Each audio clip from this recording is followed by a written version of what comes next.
Hello. It's your boy JV, and today I'm going to be talking to you guys about my experience with the suprapubic catheter. So far, not just my suprapubic catheter, my other catheter too. I don't really know what it's called, so I'm not even going to pretend like I know what it's called. Also, I will be showing pictures of my suprapubic catheter. The other catheter, I'll try to show a picture of it, but it's a little personal because it's in the urethra, so yeah. I ain't trying to show y'all my stuff, but so of course, when you first get out of surgery, you're not feeling the best, whatever. I got home, everything was cool. What I experienced, I don't know if you want to call it a complication or anything, but what I experienced was inflammation. Like, I had really bad inflammation around my suprapubic catheter, and that was no joke.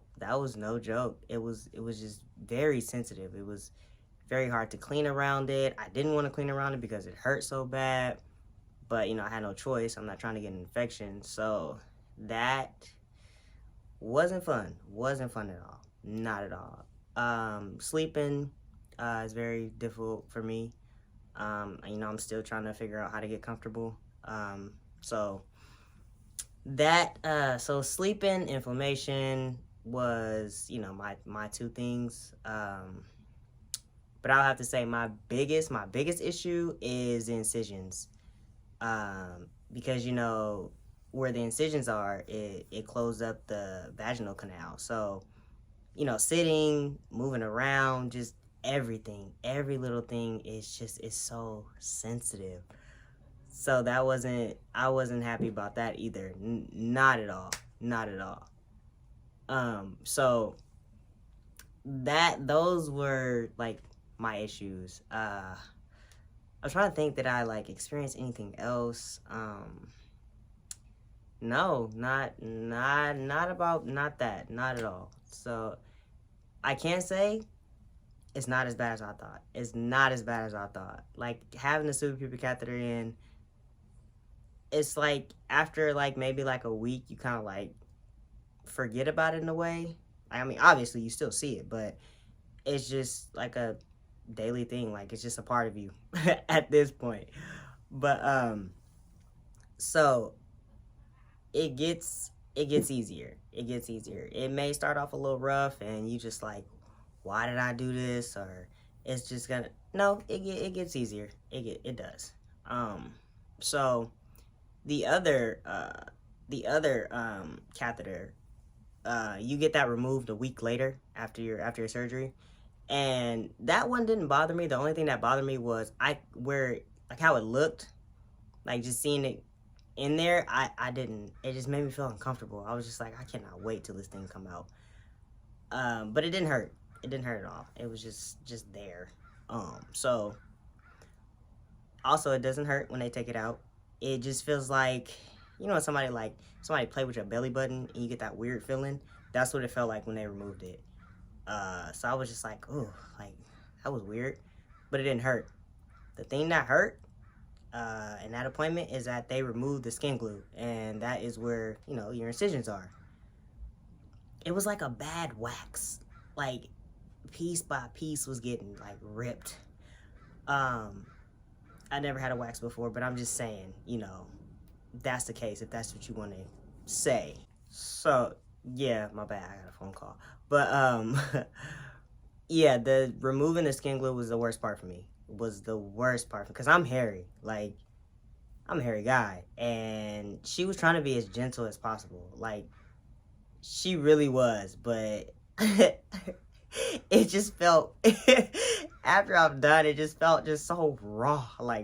Just so raw. I was just like, oh. But anyways, that was the worst part for me for my appointment.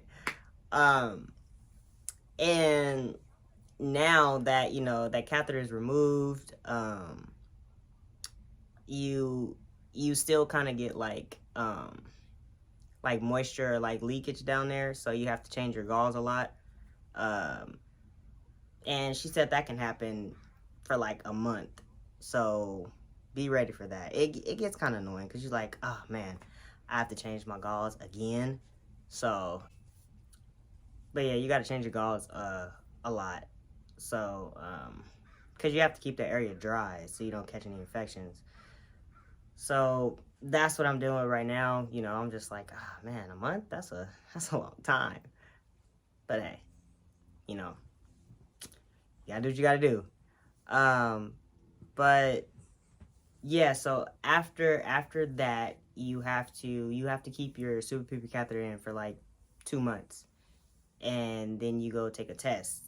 And the test is for like they put dye inside, and then you have to use the bathroom, and they just want to see if you don't have any fistula, and that is basically to make sure you don't have any holes in your bladder or any holes anywhere else, any kind of leakage or anything like that.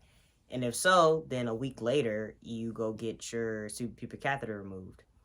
My appointment is June 2nd for the test, and you know, I'm just hoping that everything is going great.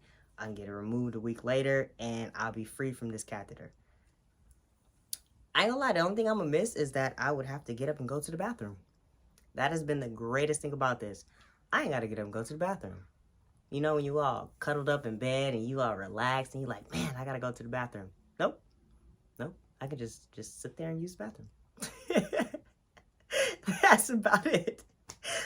But yeah, it's not as bad as you think. It may look kind of funky and you just like, ah, nah, but it's not bad. It's really not. I'm not saying it's like, you know, just like, oh, just so, oh yeah, like, no, you got your days. Just, you know, make sure you take your medication.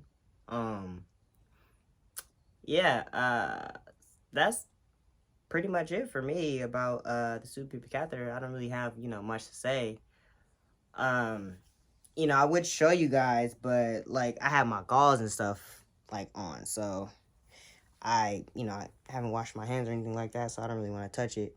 But yeah, you know, I still got my little like my Victoria's Secrets. Y'all like these? Thank you. But yeah, I will show pictures of, you know, everything. Yeah, I ain't really have like any big complaints like that. Here's a picture of my suprapubic catheter. It goes straight into your bladder.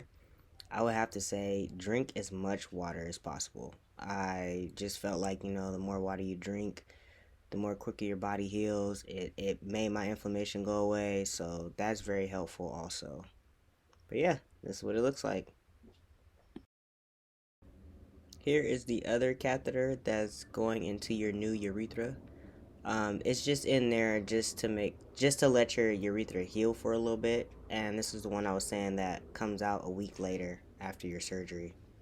So yeah, I can't really show you too much, but that's what it kind of looks like. So, you know, if I give you enough information, or you know, if you have questions, feel free to ask. But hey, don't forget to like and subscribe to my channel. I appreciate y'all. Thank you for the love and support, and I love y'all. Later.